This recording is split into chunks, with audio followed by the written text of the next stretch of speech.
ہمیں اپنے بچوں کی تربیت و پرورش کیسے کرنی چاہیے، اس سلسلے میں ہمارے اکابر ہمیں کیا سبق دے کر گئے ہیں۔ شیخ عبد القادر جیلانی رحمہ اللہ کا واقعہ مشہور ہے۔ بچپن میں تعلیم حاصل کرنے کے لیے جا رہے تھے، راستے میں چور ڈاکو مال چھین لیا کرتے تھے جو لوگوں کے پاس ہوتا تھا، اس لیے والدہ محترمہ نے ان کے کپڑوں میں کچھ پیسے سی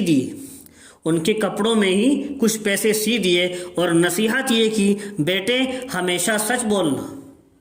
چنانچہ راستے میں ڈاکوؤں نے لوٹ لیا، کسی نے پوچھا تمہارے پاس مال ہے؟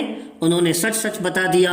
اس نے سردار کو بتایا، ڈاکوؤں میں سے جس نے پوچھا تھا اس نے اپنے سردار کو بتایا، تو سردار نے پاس بلا کر کہا، ڈاکوؤں کی ایک ٹولی ہوا کرتی تھی، تو ڈاکوؤں نے اپنے سردار کو کہا تھا، سردار نے اب اس ٹولی کو پاس بلا کر کہا، تو نے جھوٹ کیوں نہیں بولا؟ نہ تجھے جان کی فکر ہے نہ مال کی فکر ہے؟ کہنے لگے، میری امی نے مجھے کہا تھا، میری ماں نے مجھے نصیحت کی تھی، بیٹا سچ بولنا، اور میں نے ان سے وعدہ کر لیا تھا، مجھے جان کی پرواہ نہ تھی، مجھے اپنے قول کا پاس و لحاظ رکھنا تھا۔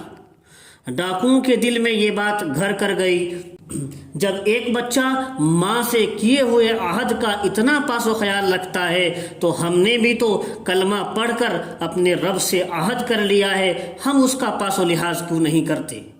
چنانچہ وہ اللہ سے توبہ کر لیتے ہیں اور اس کے بعد ان کی زندگی میں نیکوکاری آ جاتی ہے۔ یہ ان کے سچ بولنے کا واقعہ ان کی ہدایت کا ذریعہ بن گیا، اور یہ بچہ آگے چل کر عبد القادر جیلانی رحمہ اللہ بنا۔ تو سوچئے، ایک کامیاب مرد کے پیچھے، ایک مرد کے کامیاب بننے کے لیے اور اس پر اچھے نتائج مرتب ہونے کے لیے آپ کو عورت کا کردار ماں کی شکل میں نظر آئے گا۔ اسی طرح خواجہ اجمیری رحمہ اللہ نے ایک مرتبہ بنگال کا سفر کیا۔ علماء نے ذکر کیا ہے، آپ کے سفر میں کئی لوگ آپ کے ہاتھ پر مسلمان ہوئے، کئی لوگوں نے توبہ پر بیعت کی۔ جب آپ گھر تشریف لائے تو چہرے پر خوشی کے آثار تھے۔ ماں نے پوچھا، معین الدین بہت خوش نظر آتے ہو؟ کہنے لگے کہ اماں، اس لیے کہ 7 لاکھ ہندوؤں نے میرے ہاتھ پر اسلام قبول کیا ہے۔ کون تھے وہ؟ خواجہ معین الدین اجمیری رحمہ اللہ۔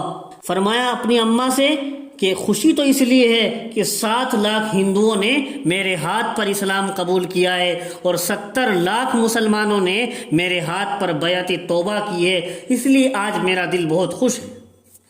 ماں نے کہا، بیٹا یہ تیرا کمال نہیں ہے، یہ تو میرا کمال ہے۔ فرمایا، مگر ماں بتائیں تو صحیح کیسے آپ کا کمال ہے؟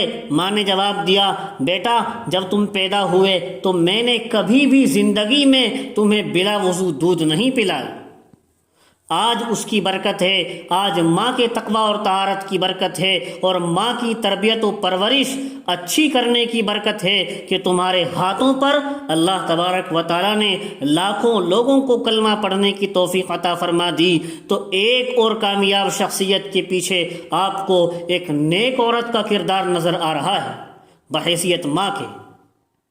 اللہ ہمیں بھی اپنے بچوں کی تربیت و پرورش اچھی کرنے کی توفیق نصیب فرمائے، اور شریعت کے احکام ہم خود بھی اپنی زندگی میں لائیں۔ جب ماں باپ کی زندگی میں شریعت کے احکام ہوں گے، شریعت کے مطابق زندگی گزارنا ہوگا، تو بچوں میں بھی یہ چیزیں سرایت کریں گے۔